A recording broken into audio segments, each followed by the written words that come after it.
Hello, everybody. We are here on Partner Day, which is before HubSpot's inbound conference begins, and I have a really special opportunity to speak with one of our friends from HubSpot, and I'll introduce her in just a moment. She is, and I didn't even realize until I did some little research on you, you are a little bit HubSpot famous. You manage over 500,000 people on the HubSpot community.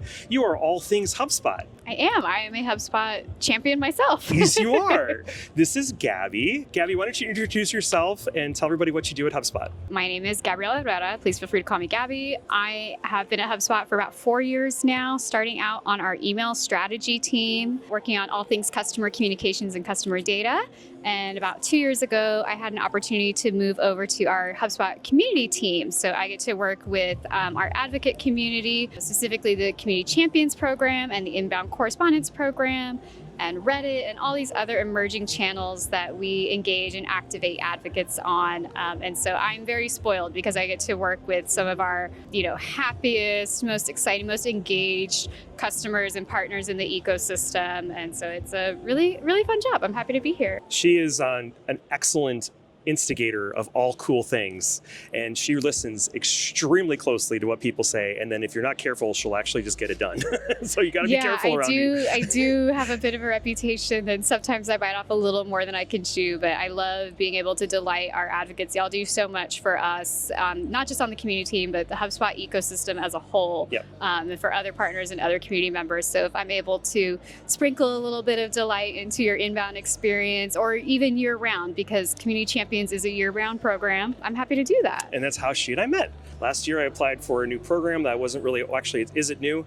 It's kind of newer, right? The correspondence program? It's evolved. It's evolving, yes. So I moved to the community team in February of 2024. And so Inbound 24 was actually my first in-person inbound. Yep. And it was the first one that I worked on this program, but I inherited it from the lovely Christina Garnett, former HubSpotter. We tweaked it, we figured out what worked, what we wanted to do with it. And then this year, especially for the limited edition San Francisco experience, tried to bring a lot of new programming in based on y'all's feedback from last year. It's all about those feedback loops with our customers. It's been fantastic. It really, really has. And we'll get to more to that in a few minutes. But the first thing I wanted everybody to get to know about is more about you. So where are you from originally? Yeah, so I'm from San Antonio, Texas, okay. Home of the Alamo and the Spurs and the best tacos in Texas.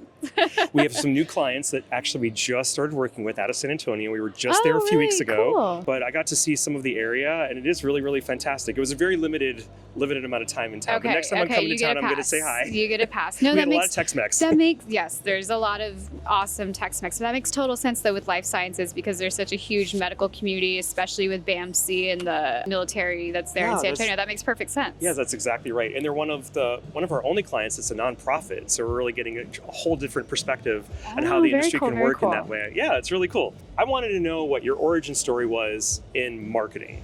So what got you into marketing and then eventually brought you to HubSpot? I think like a lot of marketers, I kind of fell into it. Okay. I don't unfortunately think there was a moment when I was a little girl where I said I wanted to grow up and be a marketer. And it's funny to think back now, but when I was very, very little, I didn't talk to people at all. And now I can't stop talking, and I'm doing podcasts and things like that. So it's really funny how life changes. But my first big girl job, if you will, I worked in a medical practice because I thought I wanted to go into healthcare administration. Oh. I interned actually at a nursing and assisted living facility, and then ironically switched over to anti-aging and worked in the medical spas and laser treatments for a little while. And that was when I was in college, and social media was becoming a thing. It wasn't really seen as important for businesses at that time. As the youngest person in the office and the college girl, and one of the fun things about small business, you can bootstrap a little bit and you can dip your toes into everything. And so they were like, we need to do social media. Can you, do you want to do this? Can you figure this out? And I was like, sure, which gave me a lot of room to play and learn. It was kind of the Wild West. There weren't standards. There weren't tips on how to post or when to post, and certainly not for businesses at the time. It started there, and then over the years did medical marketing for a while, and that was kind of all-encompassing email and promotional strategy and events in clinic for clients. I I was a grant writer for nonprofits. Yeah, I have lots of different industries. Well, there's something that you share with me. I think a lot of us don't really find a direct path into marketing. We find it finds us. And I was in the same kind of boat. I had to just sort of survive. I'm very opportunistic, so I had some interest in supporting organizations in a bigger way. And marketing is one of those strange little offices that lets you try a lot of different things. It's kind of the catch-all, if you will. And that's kind of saying what opened up for you. It's like, hey, anybody here want to do social media? Well, how about me? Definitely. And so at that time, local agency that I had applied to work for didn't get that role, but kudos to them because they gave me feedback on why I didn't get that role. And they suggested HubSpot Academy, early beginnings of HubSpot Academy. So I got exposed from that agency that was like, hey, this will help you long term. In August of 21, I was starting to dip my toes. I wasn't totally sold that I wanted to change roles yet. And I needed to refresh my resume because it had been a while since I updated it. And I think like many people, I look at other postings and then tailor my resume to fit the posting. And I stumbled on a marketing ops role at HubSpot. And I was like, oh, I like this language. And okay, this seems like something I want to do. And at a certain point it was like, I meet the minimums for this. Like, I don't know anyone there. This will never happen. Like, let me just throw my resume in and now here, and it's going to be 4 years in November. And it's evolved over the years. So crazy. And it's evolved. Yeah. So and when as you said, you started off in the marketing side, marketing ops. Yeah, and now so you're in community. I sat on a team. It was originally called Customer Comms. Yeah. Now, today they're called Email Strategy. So that is the team that sends any sort of one-off customer communication, like account changes, billing changes, product updates. Shout out to that team. They coordinate so many different initiatives across the entire HubSpot universe. My role, I was not doing any kind of copywriting or anything. It was more on the back end for email operations and customer data. Like, how do we make sure that we're emailing the right customer at the right time with the right message? There's a lot of segmentation. Very inboundy. A lot of segmentation and inboundy. Yes. February 24 had the opportunity to move over to community team. We were scaling the advocates program and the team liked my work that I had done for HubSpot global marketing team and said, hey, we want to recreate that magic. And I was like, okay, I'll do my best. Okay, I want to get on that now. You're working for one of the more famous organizations internationally that's in this market. I'm wondering what you guys do to stay sharp, because you said to me as we were coming down here that HubSpot uses HubSpot, of course. Yes. But where do you find your information to stay sharp on what you can offer the community, trends that are happening? Where do you do your research? I spend an ungodly amount of hours on LinkedIn.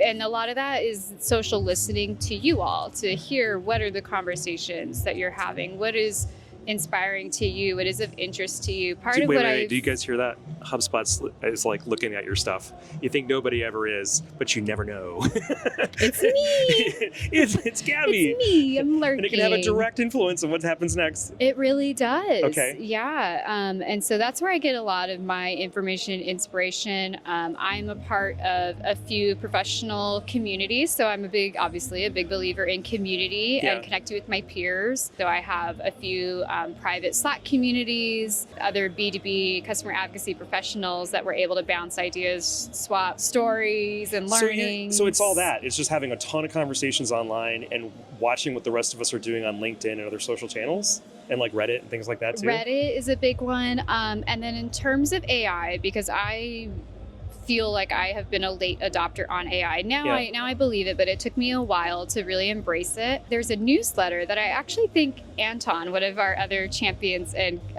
inbound correspondents, had mentioned in a Hug meeting, a HubSpot user group. It's the TLDR newsletter, because I got so overwhelmed with all the AI news, especially when I came back from vacation. I went out of the country for about a week and I came back and we had launched the HubSpot ChatGPT connector, and so much had happened in that 1 week to catch up on. And so it was serendipitous that he had mentioned that on the call, and I was like, I'm going to sign up for this newsletter. And I read that religiously. Every day I have, and it's a brief read, and I click through if I want to expand and learn more on that specific article, but it does help me feel a little bit more informed. I don't know everything about everything, but I have the headlines and I'm able to double click into something that I'm like, wait, this is really intriguing. Do you listen to any podcasts right now?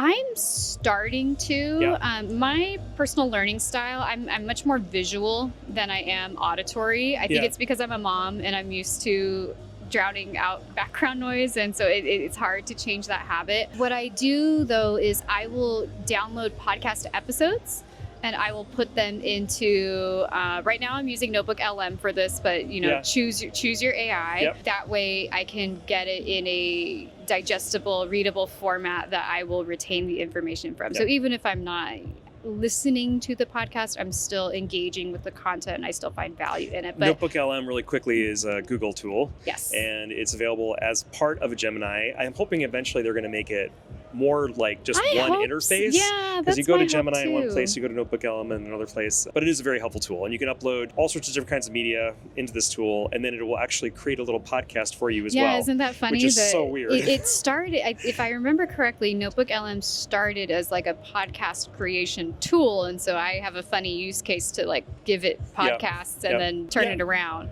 But yeah, we ran an experiment with that actually on the community where we hosted a panel. It was actually for our inbound correspondence. It was the Amplify Your Impact panel that we did during the summer. Yep. We had a few social media managers across HubSpot Media and Inbound share their insights on how to make the most out of your content and really amplify your impact. We curated that session specifically for our inbound correspondence, but after we held it, we were like, this is valuable for all of our community champions. So we fed the recording to Notebook LM to say, okay, can you tweak this not to be centered on inbound? Can you make this an evergreen piece of content? And it fed us back like a 5-minute recap episode that is now suitable for at scale. Whoa, for that's a all really of our smart idea. champions. I love that. Yeah, it was very cool. Super helpful, super cool. That's a great way to kind of take something that's existing, that was produced by humans, and then leveraging AI to kind of do more with it and enhance it and make it really be elevated. That's amazing. That's something that we're trying to do at the HubSpot community is like, we are not naive to the fact that AI is ever present in our lives and industry, but community is all about humans and human connection. So where does AI make sense in those places? And one of the places is to help us solve at scale. And so instead of just having this curated panel, which made sense, for the original intention, now we're able to serve literally thousands of community champions with these insights that, again, came from humans and are impacting humans. So blend AI into the community and not make it feel like you're talking to a robot. Yeah, exactly. If you could wave a magic wand and change one thing about marketing, what would that be? We're talking about a lot of trends that are kind of happening right now. So I'm wondering if there's something that you would be like, no, I want to change that. That's a tough question. Yeah. How many times a day do you get spam, text, phone, and email? And it was actually happening this morning during the sessions. And it just is bothering me. I'm not sure if it was geolocation, but it was so not personalized, not the right time, not the right place, not the right content.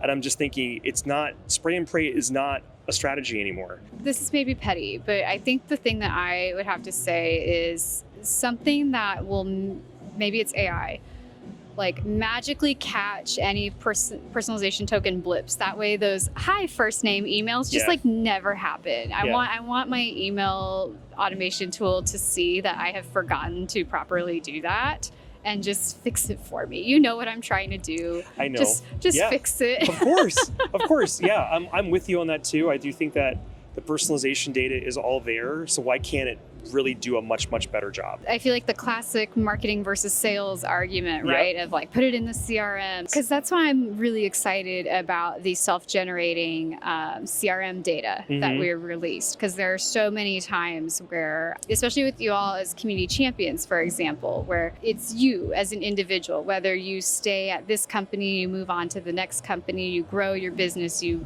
are a multiple, entrepreneur, that data gets really messy and it gets hard to track. So that's why I'm like, just one reason why I'm excited for the self-generating data. That way we can make sure we have the most up-to-date information, even if somebody didn't enter it into that like nice, pretty form field. If it'll see it in those emails, it'll see it in the notes and just do it for you. Yeah, I know. I'm so exactly great. With that. So for all those that are following along at the Inbound conference this year, I'm not sure when you're watching this, or if after Inbound, you can check it out on our blog too. There have been a lot of announcements around how HubSpot's making AI a lot more accessible to the rest of us. And all these new agents and tools have now come out now where it's going to help you figure out better ways to take advantage of the information you've already collected and go mine additional information too, to personalize your outreach and to personalize any of the different kinds of things that your sales and marketing teams will be handling. These studios are now kind of a new concept in HubSpot as well, where a lot of tools are being combined to show us all the different power in which you can use agents and humans together to have a really big impact on sales, which I love. Yeah, it's all about that unified experience. It is about that. She's dropping all the terms that are being. Remember last year we met and it was easy, fast, unified. Now we're like really doubling down on that unified experience, unifying teams, unifying tools, unifying experiences. Now. It means something completely different than it was last year. Though this year it's like, a lot has happened in a year. Yeah. We're all influenced by the world around us and we can't help that. So for me, I like to ask folks what brands they love. And I want to ask you this question because in the B2B world, we're very envious of the B2C world. And we think about brands all the time, about what they're doing, and they get all this kind of latitude, creative latitude, to just kind of be nuts. And I try to bring some of that magic, some of that energy into the B2B world. I'm just curious for you though, what's a brand that you, Gabby, love? A lot of people know that I am very loyal to Whataburger, which is our local... Whataburger? Whataburger. As the fast food chain? Yes, it's the fast food chain. All right, and so it's orange, so it's very on brand for me. True. So give me the reasons as to why you love them. There's like 3 categories of brands that resonate with me. One is hyper-local. I think one thing that B2C does a lot better than B2B is like keep that human element. I think a lot of B2B leans almost in the branding elements, leans almost too much into the tech side. Like we are a tech company and we are super forward thinking, and it's really easy to lose that human element to your brand when you're trying to like really drive that message. I'm not going to drop any names, but we had some organizations we work with where they're not in technology at all. And then they came to us and said, okay, we're a technology company.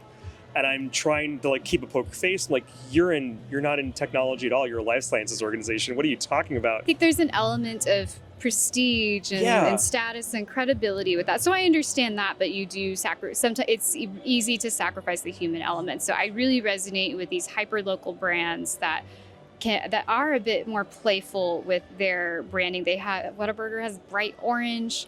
Like I think of more Texas brands like H-E-B. It's a grocery store, but here everything's better, and you hear almost more about their philanthropic efforts and their disaster relief efforts than you do their products, which even their own brand products are amazing. They're better quality sometimes than the national chains. Buc-ee's is another one. The Beaver gas station that everyone's familiar with. Like kitschy, hyper-local, really tapped into the local market. Another kind of similar to that, brands that have a really strong founder story. My vice is niche perfumery. I spend way too much money on perfumes, especially from... I didn't know about this at all. Especially from houses that have founders of diverse backgrounds. Oh, and so interesting. That's usually, it shows up in the products that they develop. Like there's a nostalgic piece, or there's this is from my culture, so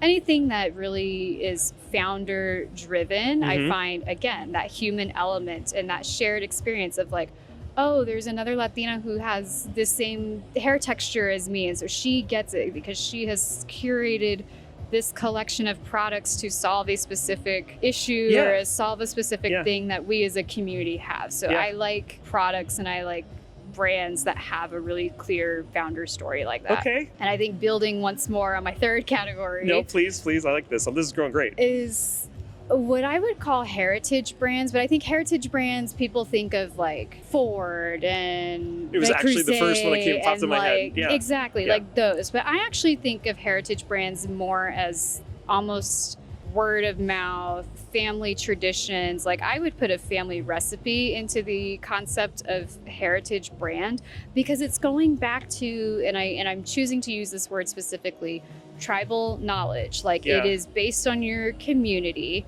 It actually has nothing to do with the brand, because a lot of think of the family recipe. That's not a brand, that's not a company name, but it's a product or a service that you have a very strongly held belief in, that your community has. And so that is something that you trust. And so I think any kind of heritage brand, something that has been passed down from generations, like this is like our family likes using Vicks Vapor Rub because that is the thing that works for us and we are loyal to that. Like just as other silly examples, not heritage brands, nothing wrong with those prestigious Yeah, of brands course. like Levi's and all that. But I have a bit of a different definition of a heritage brand. The takeaway is that you really respect those brands like Whataburger. It's hyper local, which means it's hyper personalized. It has a story, so it's kind of mission driven in that way. And then, of course, we have this respect of the past, and they have the experience and the trust of the community around them. So they're going to get their business through referral.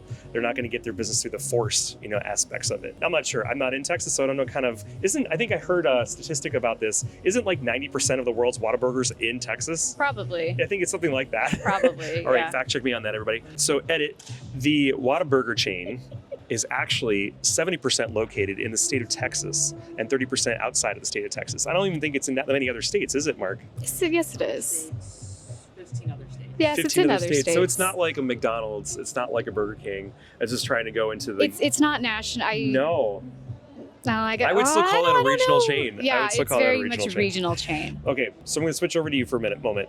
If you had to describe yourself in one word, because we all have a personal brand, and this is a tough question too, but if you had to describe yourself in one word, what would that be? Oh man, that is a tough one word. Yeah, one I have word. lots of words, and somehow I have none right now.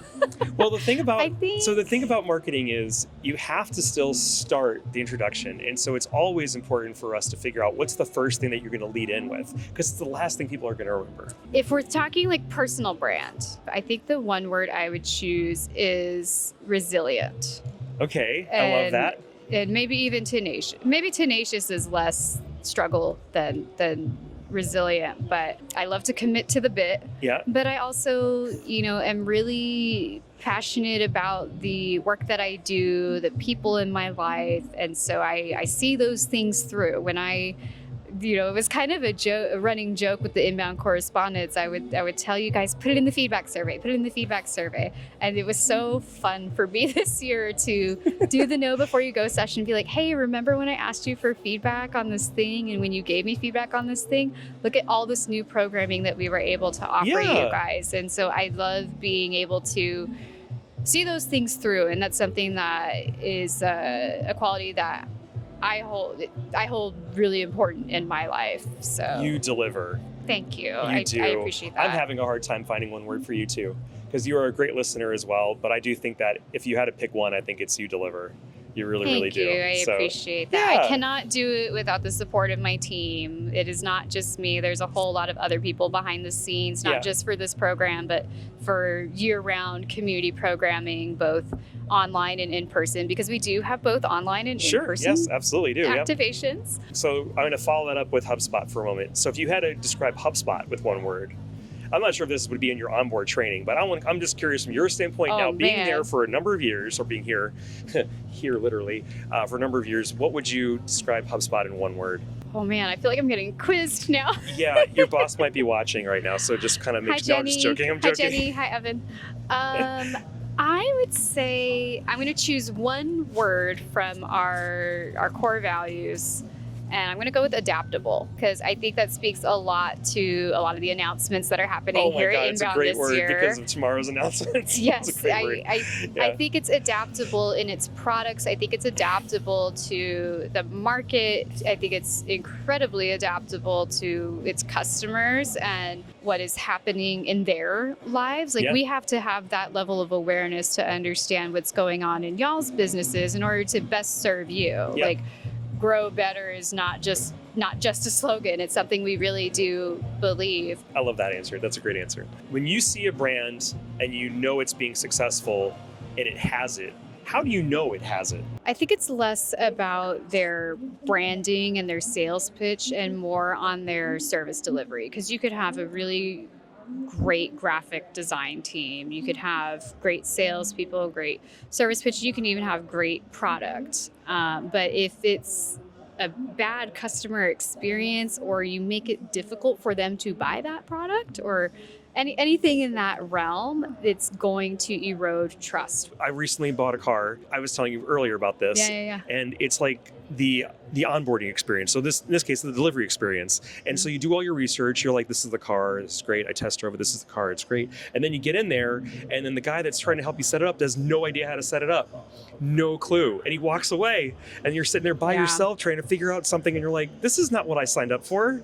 I think that's exactly what you're saying. It just didn't deliver that last mile. Yeah. And that last mile is the most critical mile. Absolutely. Yeah. So I think it's less about brand as far as a logo and a color palette, and more about how do we conduct ourselves. What is our company culture? What is our customer culture? I think that is more what. And I mean, going back to the brands that I shared resonated with me, it's really, those were so many different industries and types of products and everything. It's really about how that makes me as a human feel, and like almost an emotional response with it too. So I think that's another reason why I lean into the delivery is it's more about the human interaction. I think that's a great answer. It's how I live my life, and how I think we have our agency. It's going to have to be more about the customer experience. And if it isn't going to deliver, then what was the point in the first place? Yeah. All that effort in trying to build a brand and then sell the brand and then get them in the door. But if you can't get that, again, I think it's that last mile thing I just talked about that is just the most critical, and it's all about customer success. Shout out to John Dick. So you manage a very large community. A very, very large community. You do. And what I've been telling a lot of other folks on other interviews that we've been conducting is the apogee of a brand is when it is connecting emotionally, and you can build community, and that community continues to drive itself and grow when you're not paying attention to it. Now, at some points, it can go in some crazy places. Of course, for you guys, you've been so fortunate it's not been going any crazy places. Yeah, we really haven't had any crazy rogue instances. No, it's been great. We really love community-led initiatives. Yes, so. And you put a lot of trust in the community, which I think is a big marker about why it's so successful. I'm wondering from your perspective, what's keeping it successful in other ways? What's keeping it fresh for you? What's working so well to keep this community growing? Well, the obvious answer is the people who contribute to it, because, it's always awkward if you get invited to a party and you're the first person there, or there isn't I don't want to say agenda, but like if there's no plan and no one knows what to do, no one knows where to go, like you do want to kind of have some guidance. And then from there, people can find their own connections and all that. So I think it works that we put the foundations in place, but really allow space for the HubSpot community to show up how they want to show up. With community champions in particular, we take a lot of pride in the fact that it is such a large program. We have just under 8,000 members today, and there's so many different roles, and so it's a global program. There's so many languages spoken, industries represented, and I think that's the really amazing thing about it, because you can always find someone to connect with in there. And yes, we do also have more tailored communities, like our founder focused community is a very specific type of user, and you can still find those. We offer a little bit of both, but in Community Champions, it really thrives on having so many diverse perspectives. And so we create the space, we set kind of the ground rules, if you will, the foundations for it, but really let y'all drive that. I think that's what makes it so successful, is we don't tell correspondents you have to create exactly this type of content. You don't have to say a nice thing. We don't technically have that rule, and we see that on Reddit too. Sometimes there are fair criticisms that show up, or fair feedback that comes through. Just in general, people don't understand that community programs that are out there might be heavily curated by the organization that's running it, like HubSpot, but it is not the case here. I think you guys set some ground rules, maybe some guardrails, but then like the partner user group that I run, there's no HubSpot person on that call. I feel like I'm a psychologist and psychiatrist. If I could somehow start prescribing drugs, they are on there to just vent about what's happening in their world. Sometimes it's related to HubSpot, sometimes it's not. And it's okay, because it is a community and we're all HubSpot users and we're all kind of going through similar kind of things. But you guys created that environment for us, which is a very safe environment. So thank you, Gabby. Yes, yeah. And then we just run it. It's amazing. Yeah. Yeah. The reality is you guys want to connect with your peers. Like, I can talk till I'm blue in the face about how amazing HubSpot is and all the other tools, but you're probably going to connect more with someone who is also a partner, who is trying to solve the same challenges you are, who, has done the funding rounds that you're trying to achieve. So there's only so much I can do as a brand. So where our strengths are is creating those spaces for you, making it easier for you to find your people. And we have an amazing team of community managers and moderators who help ensure that, those are inclusive spaces and help with programming. And then when programs outgrow us, which is always an exciting thing for us, that things, grow so big, then we lean into the community-led initiatives like the hugs and the partner user groups, and our in-person events. For those that are just tuning in, the dance music behind me, which I'm hoping you can hear, is brought to you by the kind people at Inbound 2025, and we appreciate how much you want us to get up and dance. Hopefully you can hear me, though. I'm going to finish with one more question, okay? For all the people that are out there that listening to these podcasts and stuff like that, they're looking for folks to try to give them some advice on how you got into the industry, what's making yourself so successful, and where you are. And somebody random a couple of years ago said, I just wanted to congratulate you, Aaron, on your success. And I was like, what? And it was the first time anybody ever said that to me. Well, and so I say this to folks for you too, because you are extremely successful in what you're doing here.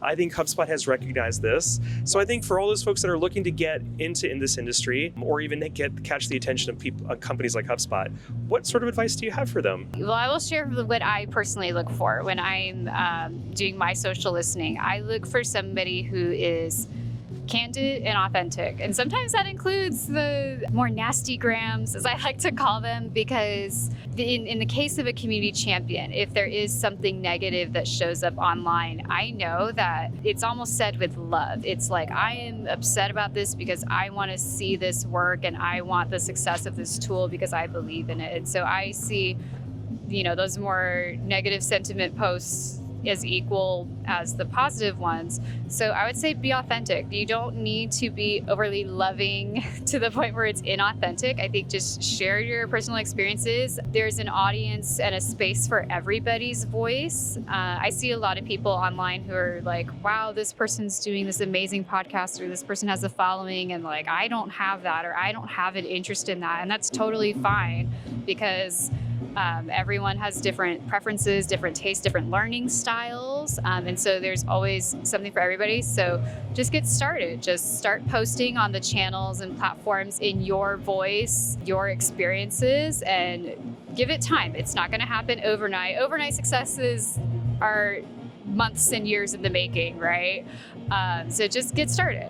Okay, so the takeaway there for everybody who's listening is be candid, be authentic, persist, don't give up. All that. Simple 5 steps. Simple 5 steps. But I think it is important for folks not to, I've been telling a lot of folks lately, if you're going to apply for a job or trying to get the attention of a big company, you got to practice on yourself.